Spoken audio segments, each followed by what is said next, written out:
আমরা কিন্তু কোনো অবস্থাতে বরদাস্ত করব না। আমাদের চেয়ারম্যান সাহেব হুকুম দেয় আমরা তোমাদের জিব্বা টেনে টেনে ছিঁড়ে ফেলবো ইনশাআল্লাহ।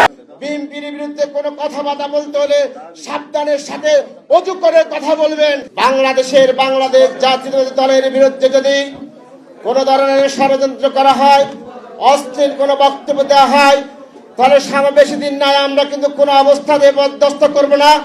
আমাদের চেয়ারম্যান সাহেব হুকুম দেয় আমরা তোমাদের জিব্বা টেনে টেনে ছিঁড়ে ফেলবো ইনশাআল্লাহ। বাংলাদেশ জাতীয়তাবাদী দল এদেশে পেশাসে নয়।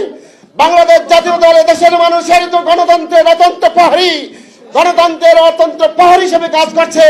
দীর্ঘ 18টি বছর আমরা স্বৈরাচার শেখ হাসিনার বিরুদ্ধে সংগ্রাম করেছি। দরকার হলে আবার ওই সরমোনায় তোমার দাঁত দুইটা ভাঙছে আওয়ামী লীগে প্রয়োজন যদি আমরা বাকিগুলো বেরিয়ে দেবো তোমাকে।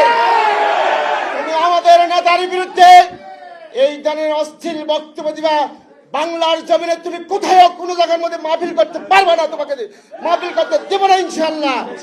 ভিক্ষা করে খাও, ভিক্ষা করে চালাও। এত সম্পত্তির মালিক কোথায় থেকে হয়েছে? বাংলাদেশ জাতীয় উলামা দল তোমাদের বিরুদ্ধে দুদকে মামলা করবে, সেই সম্পত্তির হিসাব তোমাদেরকে দিতে হবে বাংলা জনগণের কাছে। এতে সকল দলের সকল নেতৃবৃন্দকে বলে দিচ্ছি, বিএনপির বিরুদ্ধে কোনো কথাবার্তা বলতে হলে সাবধানের সাথে অজু করে কথা বলবেন। অন্যথায় বাংলাদেশ জাতীয়তাবাদী দল, বিএনপির উলামা দল, স্বেচ্ছাসেবক দল, ছাত্র দল, যুব দল আমরা কেউ বসে থাকবো না ইনশাআল্লাহ।